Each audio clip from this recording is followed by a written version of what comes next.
Dhanik Bharat Educational Institutions, Inter, IIT, JEE, NEET, admission opened. ఆరుగురిని కిరాతకంగా చంపిన తర్వాత మరో ట్విస్ట్ చోటు చేసుకుంది. ప్రధానంగా బాలిక ఆమె తల్లి నానమ్మను చంపిన తర్వాత పక్కింట్లోనే ఉంటున్నటువంటి తల్లిదండ్రుల వద్దకు వెళ్ళాడు రాజ్ కుమార్. వాళ్ళను చంపేశానంటూ చెప్పి అక్కడి నుంచి వెళ్ళిపోయాడు. రాజ్ కుమార్ మాటలకు ఒక్కసారిగా తల్లిదండ్రులు షాక్ కి గురయ్యారు. వెంటనే పోలీసులకు సమాచారం ఇచ్చారు సదరు తల్లిదండ్రులు. అయితే అర్ధరాత్రి గ్రామానికి వచ్చినటువంటి సైబరాబాద్ పోలీసులు గ్రామస్తులను అసలు విచారించకుండా, గ్రామస్తులను ఎంక్వైరీ చేయకుండానే రాత్రికి రాత్రే ట్రాక్టర్లో పోస్టు మార్టానికి తీసుకెళ్లారు పోలీసులు. అసలు ఎలా జరిగిందో తమకు కనీసం సమాచారం కూడా ఇవ్వడం లేదంటూ గ్రామస్తులు వాపోయారు. రాజ్ కుమార్ ను కూడా చంపేయాలంటూ గ్రామస్తులు ప్రధానంగా డిమాండ్ చేస్తున్నారు. సో ప్రధానంగా రంగారెడ్డి జిల్లా షాబాద్ లో చోటు చేసుకున్నటువంటి ఈ ఘటన ఒక్కసారిగా ఉలికిపడేలా చేయడం మాత్రమే కాదు, వరుసగా ట్విస్ట్ల పైన ట్విస్టులు చోటు చేసుకుంటూనే ఉన్నటువంటి వైనం.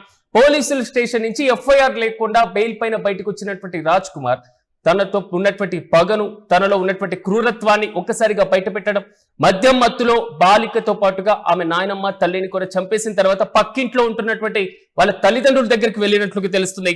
పక్కింట్లో నివసిస్తున్న కన్న తల్లిదండ్రుల వద్దకు నేరుగా వెళ్లి వాళ్ళను చంపేశానని సాధారణంగా చెప్పి తాపీగా అక్కడి నుంచి పరారయ్యారు. అక్కడి నుంచి పూర్తి స్థాయిలో వెళ్లిపోయాడు. నడుచుకుంటున్నో లేదో వెహికల్ పైన వెళ్ళినట్లుగా తెలుస్తున్నాయి. అయితే కొడుకు మాటలు విన్న తర్వాత ఆ తల్లిదండ్రులు ఒక్కసారిగా షాక్ కి గురయ్యారు. అసలు ఏం మాట్లాడుతున్నాడో అర్థం కావట్లేదు. మొన్న కేసు నుంచి బయటికి బెయిల్ పైన వచ్చినటువంటి ఇతను పక్కింట్లో ఎవరైతే కంప్లైంట్ ఇచ్చారో వారిని చంపానని ఇప్పుడు చెప్తున్నారేంటి అనేటువంటి రీతిలో ఆ తల్లిదండ్రులు షాక్ కి గురై వెంటనే పోలీసులకు సమాచారం ఇచ్చినట్లుగా తెలుస్తున్నాయి. కానీ అర్ధరాత్రి సైబరాబాద్ పోలీసులు ఎంట్రీ ఇచ్చారు. అసలు ఎలా జరిగింది, ఏం జరిగింది, ఎవరెవరైనా చూసారా, అసలు ఏ కోణంలో జరిగింది, ఈ కేసుకు సంబంధించినటువంటి పూర్వాపరాలు ఏ విధంగా ఉన్నాయి అనేటువంటి రీతిలో దీనికి సంబంధించి కొంతవరకు క్రాస్ చెక్ చేసేటువంటి విధానాన్ని అవలంబించడం, దర్యాప్తును ప్రాథమికంగా ప్రారంభించేటువంటి విధానాన్ని అవలంబించేటువంటి పద్ధతి రీతి ఎక్కడైనా మనం చూస్తూ ఉంటాం. కానీ సైబరాబాద్ పోలీసులు ఎంట్రీ ఇచ్చిన తర్వాత దైవాలగూడ గ్రామానికి పోలీసులు తీసుకున్నటువంటి కొన్ని నిర్ణయాలు ఇప్పుడు తీవ్ర చర్చనీయాంశంగా మారుతున్నాయి. గ్రామస్తులను విచారించకుండా రాత్రికి రాత్రి ఆ బాడీస్ ని తీసుకొని వెళ్లాల్సినటువంటి అవసరం ఎందుకు వచ్చింది? పోస్ట్ మార్టంకి అప్పటికప్పుడు యుద్ధ ప్రాతిపదికన తరలించాల్సినటువంటి సిచ్యువేషన్ ఎందుకు వచ్చింది? ఇది గ్రామస్తులు అడుగుతున్నటువంటి క్వశ్చన్. ప్రధానంగా తెల్లవారేసరికి గ్రామంలో ఒకవేళ ఉద్రిక్త పరిస్థితి పెరుగుతుందేమో అనేటువంటి ఆందోళన వారిలో ఏమైనా కనబడిందా? అంటే గ్రామస్తులకు కనీసం ఎంక్వైరీ చేయకుండా ఉండడానికి కారణం ఏంటి? అర్ధరాత్రి ఒక ట్రాక్టర్ లో మృతదేహాలను తీసుకువెళ్లాల్సినటువంటి అవసరం ఎందుకు వస్తుంది? అసలు పోస్ట్ మార్టం రాత్రి హాస్పిటల్ కి తీసుకువెళ్లాల్సినటువంటి సిచ్యువేషన్ ఎందుకు ఏర్పడింది? అసలు ఈ లోపల ఏం జరిగింది, ఎవరైనా చూసారా, ఎవరు చంపారు అనేటువంటి ప్రాథమిక సమాచారాన్ని కూడా పోలీసులు గ్రామస్తుల నుంచి ఎందుకు తీసుకోలేకపోయారు అనేటువంటి ప్రశ్న ఇప్పుడు బలంగా వినబడుతుంది గ్రామస్తులు. అసలు ఏం జరుగుతుందో అర్థం కాలేదు. ఎవరు చంపారో తెలియదు, అసలు ఎలా చనిపోయారో తెలియదు. అసలు ఈ మొత్తం అంశాలు కాకుండా పోలీసులు ఎంట్రీ ఇచ్చిన తర్వాత వారిని పోస్ట్ మార్టం నిమిత్తం హాస్పిటల్కి తరలించేటువంటి క్రమంలో డాక్టర్లను వాటిని తీసుకువెళ్తున్నటువంటి క్రమంలో అసలు గ్రామస్తులకు సమాచారం ఇవ్వకపోవడం ఏంటంటూ కూడా వారు ఒక్కసారి ఆవేదన వ్యక్తం చేయడం మాత్రమే కాదు, ఆ జరిగినటువంటి ఆ హత్యాకాండను చూసి ఉలిక్కి పడ్డారు గ్రామస్తులు. దీంతో పాటుగా అసలు రాజ్ కుమార్ ను ఎన్కౌంటర్ చేయాలంటూ కూడా వారు ప్రధానంగా డిమాండ్ చేస్తున్నారు. వారు అక్కడ కూడా ఆందోళనకరమైనటువంటి వాతావరణం మనస్సుతోనే ఉన్నారు.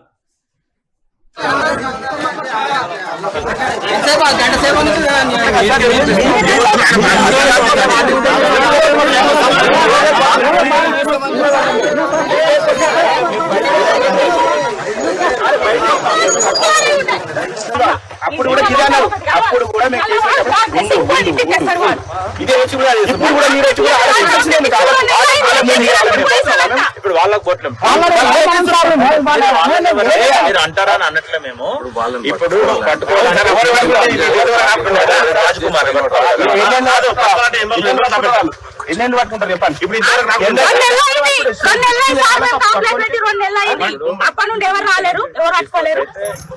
ఇప్పుడు ఇష్యూ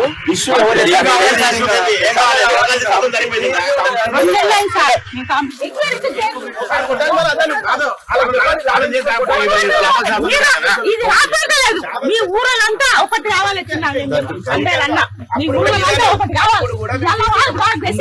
చేస్తాడు వాడు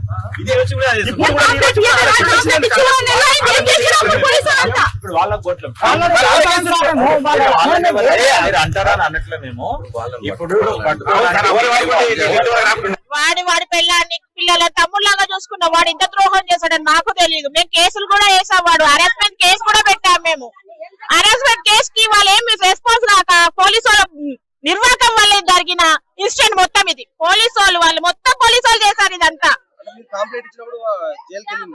జైలు తీసుకెళ్లలేదు, వాడిని ఎంక్వైరీ చేయలేదు, వారు ఏమి చేయలేదు. అసలు మేము హరాస్మెంట్ కేసు పెట్టాము ఆల్రెడీ, అసలు ఏ రెస్పాన్స్ చేయలేదు వాళ్ళు. అసలు 1 month అవుతుంది కేసు పెట్టి. 15 days బ్యాక్ వాళ్ళ మామ వెళ్ళి మరీ అడిగాడు, ఏమైంది సార్ కేసు పెట్టాం, వాడు ఇలా తిరుగుతున్నాడు, ఏం రెస్పాన్స్ చేయట్లేదు అని కూడా అడిగాడు. అయినా కూడా రెస్పాన్స్ కాలే. ఈ ఊరు పోలీస్ స్టేషన్ లో ఏ వేస్ట్ పోలీస్ స్టేషన్ మొత్తం, చెత్త పోలీస్ స్టేషన్ మొత్తము వాళ్ళు రెస్పాన్స్ తీసుకుంటే ఈ రోజు ఈ పరిస్థితి కాకపోయేది కదా. 3 members చనిపోయే వాళ్ళు కాదు కదా. పోలీసుల నిర్లక్ష్యమే ఇది, పోలీసుల నిర్లక్ష్యమే. వాళ్ళు ఎట్లా తీసుకెళ్లారో బాడీస్ ని వాళ్ళు అలా తీసుకొచ్చి పెట్టాలి మా ముంగల, అంతే. మేమైతే బాడీస్ ని ముట్టుకోము, మాకు తెలీదు. అడిగాము, మేము అడ్డుపడ్డాము. మేము అడ్డుపడ్డందుకు మమ్మల్ని వేసి దొబ్బేశారు. లేడీస్ కానిస్టేబుల్ కూడా వాళ్ళు, జెంట్స్ కానిస్టేబుల్ అందరూ కలిసి మమ్మల్ని దొబ్బేశారు. వాళ్ళకి ఏం అధికారం ఉంది లేడీస్ మీద చేయడము? వాళ్ళకి ఏం అధికారం ఉంది అసలు చేయడానికి? ఏ అధికారం ఉంది అసలు మా మీద చేయడానికి? లేడీస్ ని దొబ్బడానికి ఏం అధికారం ఉంది వాళ్ళకి అసలు? ఏది రాయాలి